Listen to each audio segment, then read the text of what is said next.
ரொம்ப டயர்டா இருக்கு. இயற்கையான டேட்ஸ், பாதாம், பிஸ்தா, கேஷு அண்ட் ஹனி கொண்டு தயாரிக்கப்பட்ட lion date nut bites. Delhi செங்கோட்டை கார் குண்டுவெடிப்பு வழக்கில் பறிமுதல் செய்யப்பட்ட 360 கிலோ வெடிபொருள் ஜம்மு காஷ்மீரின் நவ்காம் போலீஸ் ஸ்டேஷன் வளாகத்தில் வைக்கப்பட்டிருந்தது. வெள்ளியன்று இரவு அதன் மாதிரியை சேகரிக்கும் பணியின் போது திடீரென வெடித்து சிதறியதில் 9 பேர் இறந்தனர், 32 பேர் காயமடைந்தனர். இந்த சம்பவம் பயங்கரவாத தாக்குதல் அல்ல, தற்செயலாக நடந்தது என போலீஸ் உயர் அதிகாரிகள் விளக்கமளித்தனர். டெல்லி பயங்கரவாத தாக்குதல் தொடர்பாக 8க்கும் மேற்பட்ட டாக்டர்கள் கைது செய்யப்பட்டுள்ளனர். இதில் பெரும்பாலானோர் ஜம்மு காஷ்மீரைச் சேர்ந்தவர்கள்.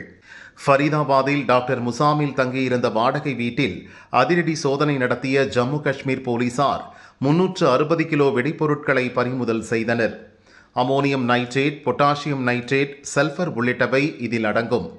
டெல்லியில் வெடித்த காரில் அமோனியம் நைட்ரேட்டுடன் TATP எனப்படும் ட்ரைஅசிட்டோன் ட்ரைபெராக்சைடு எனும் சக்தி வாய்ந்த வேதிப்பொருள் கலந்திருந்ததை தடயவியல் நிபுணர்கள் கண்டறிந்துள்ளனர். இது ஐரோப்பிய நாடுகளான பிரான்ஸ் மற்றும் பெல்ஜியமில் 2015, 2016 நடந்த தாக்குதல்களில் பயன்படுத்தப்பட்டது. வெப்பம், உராய்வு, அதிர்ச்சி உள்ளிட்ட காரணங்களால் கூட எளிதில் வெடிக்கக்கூடியது. பிற வெடிபொருளுடன் சேரும்போது இதன் தாக்கம் பயங்கரமானதாக இருக்கும். ஃபரீதாபாத்தில் ஜெய்ஷ் இ முகமது பயங்கரவாதிகளிடமிருந்து பறிமுதல் செய்யப்பட்ட 360 கிலோ வெடிபொருளிலும் TATP இருக்கலாம் என சந்தேகிக்கப்படுகிறது. இதனை கொண்டு மிகப்பெரிய நாசவேலை நடத்தவும் சதித்திட்டம் தீட்டியது உளவுத்துறை தகவல் மூலம் தெரிய வந்துள்ளது.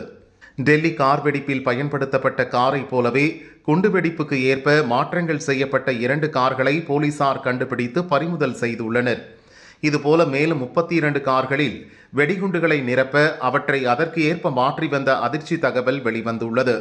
இந்த 32 கார்களை டெல்லியில் 4 இடத்தில் ஒரே நேரத்தில் வெடிக்க வைத்து தலைநகரையே நிலைகுலைய செய்ய திட்டமிட்டிருந்தனர். போலீசார் சரியான நேரத்தில் பயங்கரவாதிகளை கைது செய்ததன் மூலம் இந்த சதித்திட்டம் முறியடிக்கப்பட்டுள்ளது.